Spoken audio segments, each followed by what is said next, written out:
This Chapter 5 provides a brief overview of the accounting and regulatory treatment of repo transactions and discusses a recent fiasco relating to repos and the manipulation of their accounting treatment. As with all accounting and regulatory discussions, we can only provide a very brief overview of the key points and must necessarily simplify the complexity to a substantial degree. Also, we will use layman language to describe what is going on rather than strictly correct accounting expressions, which may confuse our watchers. Classic repos are treated as secured loans for accounting purposes, with the securities sold remaining on the balance sheet of the seller, and the liability representing his obligation to pay the repurchase price at maturity, offsetting the cash it receives on day one. For the buyer, the treatment is simpler still. He has used cash to extend the loan, albeit one that is secured, to the seller. We illustrate this by means of hypothetical balance sheets of a seller and buyer, which appear now. We see first the seller's balance sheet with 100 of cash, 800 of other current assets, 200 of investments, consisting principally of marketable securities, and 900 of fixed assets. Total assets are 2,000. The rest of his balance sheet consists of 900 of current liabilities, 800 of retained earnings, and 300 of other capital. Total liabilities, including capitalization, are 2,000 as expected. The buyer's balance sheet has 400 of cash, 100 of other current assets, 500 of investments, and 2,000 of fixed assets. Total assets are 3,000. The rest of the buyer's balance sheet consists of 1,000 of current liabilities, 1,200 of retained earnings, and 800 of other capital. Total liabilities, including capitalization, are 3,000 as expected.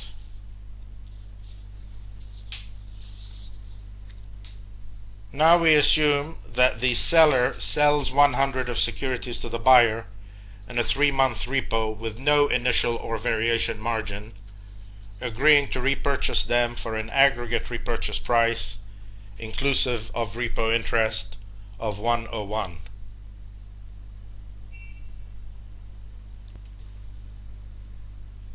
The balance sheets appearing now reflect the changes that result initially for the two parties.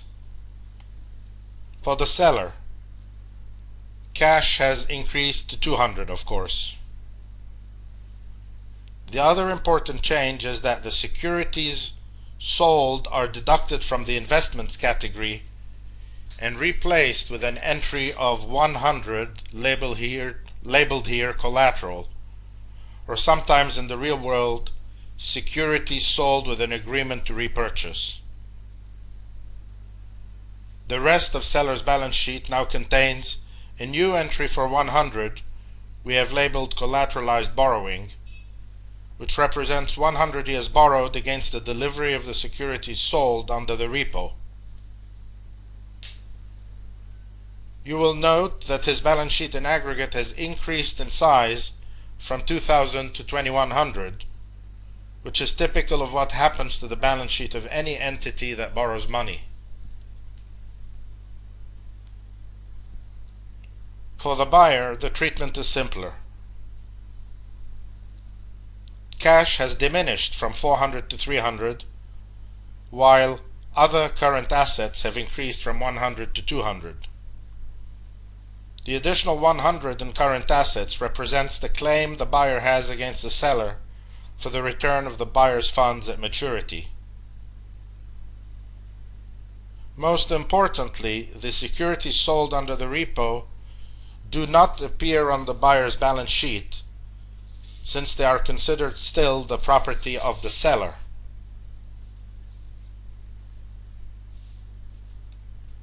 One consequence of this is that the buyer's balance sheet does not grow in size, remaining at 3,000 for total assets, and the same of course for total liabilities and capitalization. Again, this is typical of a lender's balance sheet. The extension of a loan of 100 shifts 100 from cash to another asset, which may be labeled loans or advances or current assets or whatever, but does not increase the overall size of the lender's balance sheet.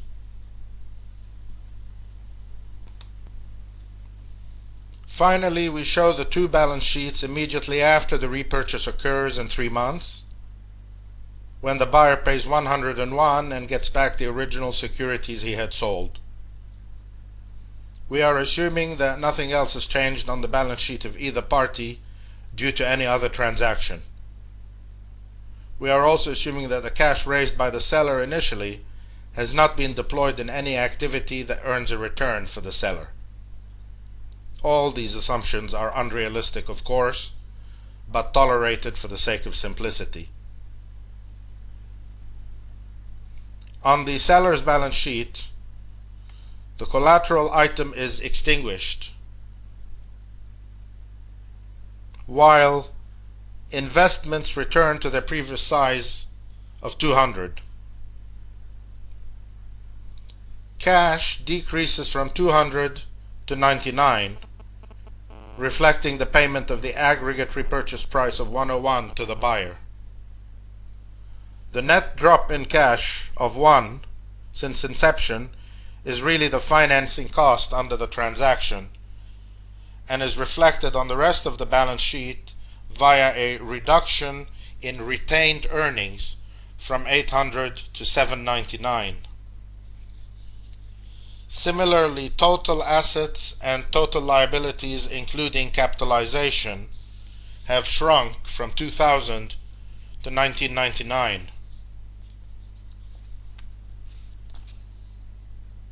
You will note also that the item reflecting the collateralized borrowing has disappeared altogether, exactly as you would expect, since the obligation to pay the repurchase price has also been extinguished. For the buyer, cash increases by 101, while other current assets are reduced by 100, reflecting the recovery of buyer's loan for 100 to seller, plus the receipt of 1 in repo interest.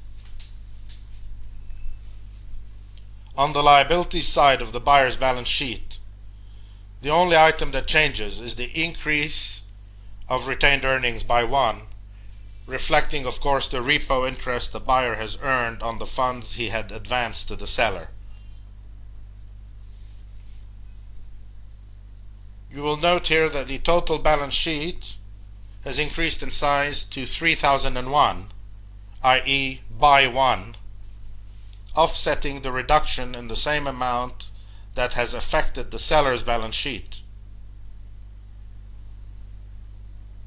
This completes our limited discussion of accounting for repos, but we will describe shortly a legendary instance of accounting manipulation for these instruments.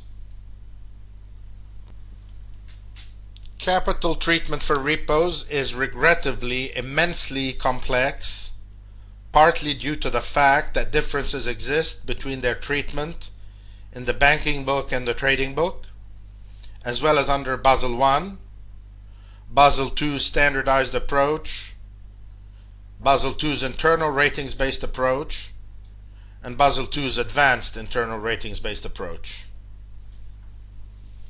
If you are not familiar with all these terms and need to increase your knowledge of Basel terminology, please review our video on Basel I and Basel II. Our summary of the regulatory treatment for repos is extracted from a March 2009 publication by Euroclear, entitled Understanding Repo and the Repo Markets, a link to which is available in the course outline that you can access by clicking the icon at the bottom left of this video.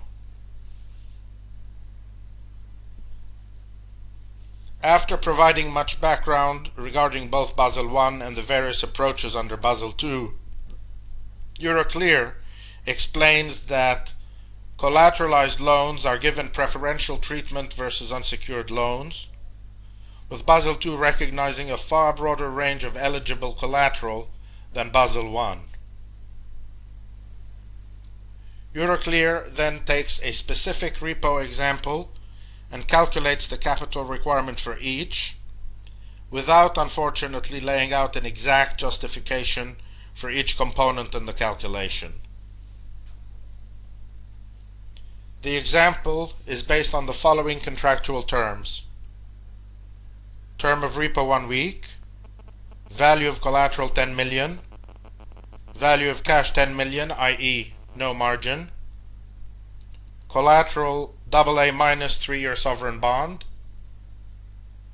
counterparty AAA OECD bank, currencies are the same. Under Basel I, Euroclear explains that since the exposure is defined as the value of the cash minus the value of the collateral, with no haircuts applied under the regulation, this item comes to zero, so that the rest of the capital calculation, involving multiplication by the counterparty risk weight and the 8% minimum capital requirement, does not affect this zero outcome. Euroclear does not specify here, but we believe it is implied, that the sovereign bonds in question must come from a member of the OECD, without which the mere AA- rating would not suffice to bring the size of the deemed exposure down to zero.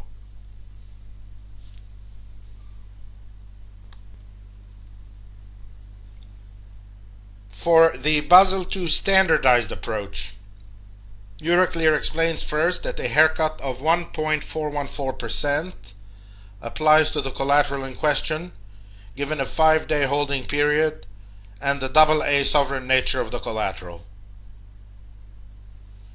It then defines exposure at default to be this complex, ugly quantity here. Finally, it calculates the capital charge using the familiar formula whereby the capital equals exposure at default times the risk weight of the counterparty times 8%, so $2,226. When it comes to the foundation IRB approach,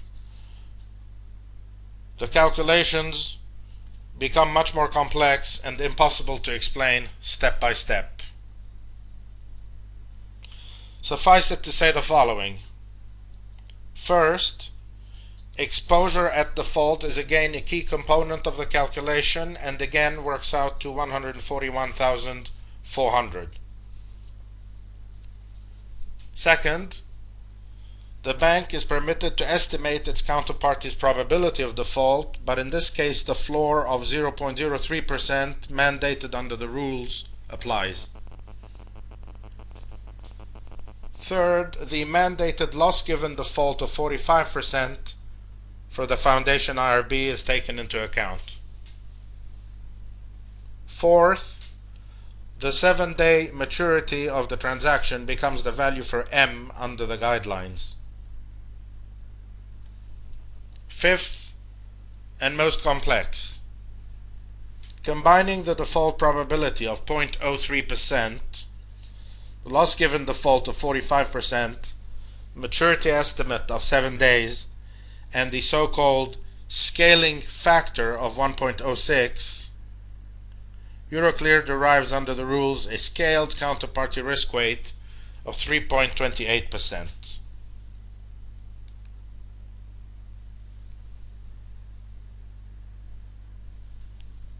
Finally, reverting to the familiar formula we saw a minute ago, leads to a capital charge of 371. This contrasts with the 2,262 we saw under the standardized approach and fits in with the general principle that capital calculations under IRB should lead to lower results than under the standardized approach. For the advanced IRB approach, finally, many of the same inputs are used, except that a 20% internal estimate for loss given default is applied this time in lieu of the 45% figure mandated under the Foundation IRB.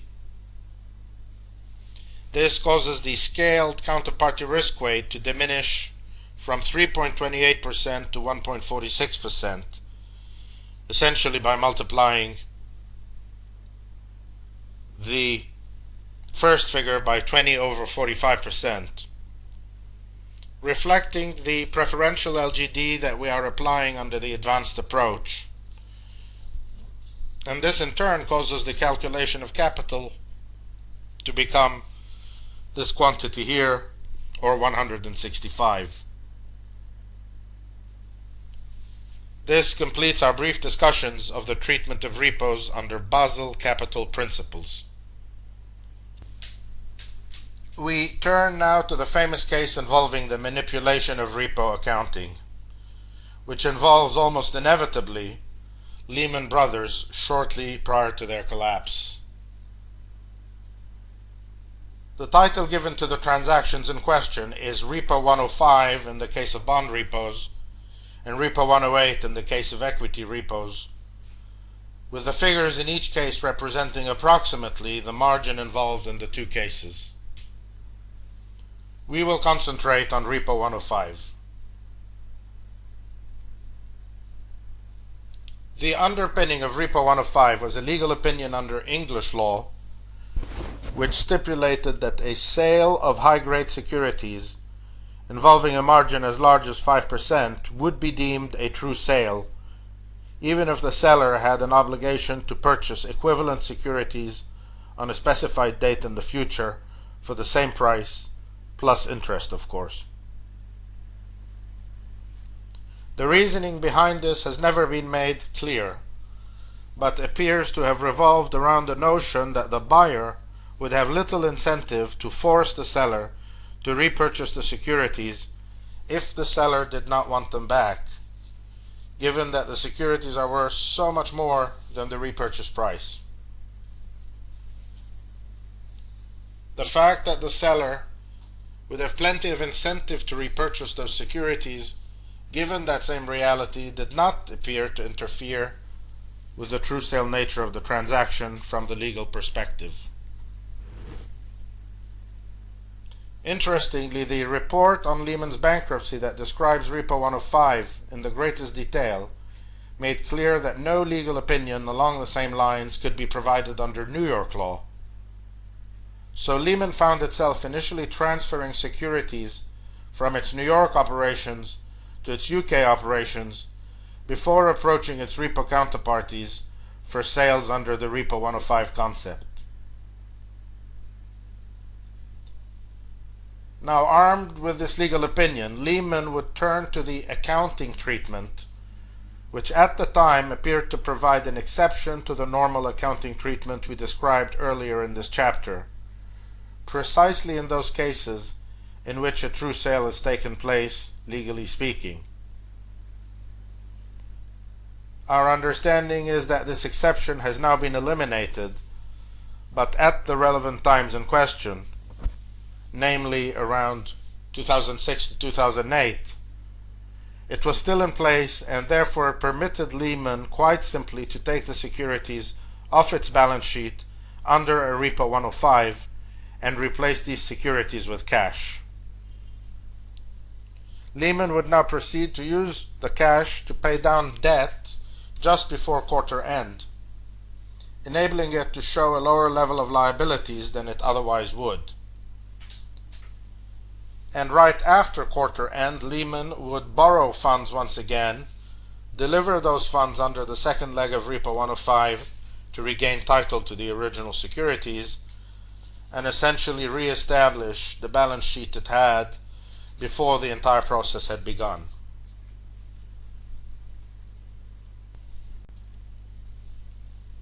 The following facts are also known about Repo 105. 1. Very few leading banks in the US or elsewhere felt comfortable with its reasoning, so took no advantage of it. They basically took the view that even if it satisfied the letter of the relevant accounting and legal guidelines, it violated their spirit without a doubt. 2. Few counterparties were prepared to deal with Lehman under Repo 105. Again, because only those few were comfortable enough that the accounting and legal reasoning was sufficiently clean. 3. The amount of financing and by extension of debt reduction that Lehman achieved by virtue of Repo 105 increased over time as the financial condition of the company deteriorated more and more, even as analysts and market commentators were pressuring the company to reduce leverage meaningfully once the 2007 crisis had begun. We know that towards the end of its existence, some $50 billion was being conducted in the form of Repo 105 and Repo 108 combined. Did Repo 105 play a fundamental role in Lehman's demise? The credit rating agencies certainly might have acted sooner to downgrade the company had they known that dozens of billions in quasi-debt had been removed from the balance sheet right before the end of each reporting period. But given the state of markets at that time, an earlier downgrade would probably have made life harder still for the institution, and if anything, might have accelerated the date of its final demise instead of preempting it. After all, as some commentators have argued, the firm was so highly leveraged that even an additional $50 billion in extra debt probably made little difference when all was said and done. This brings us to the end of this chapter 5.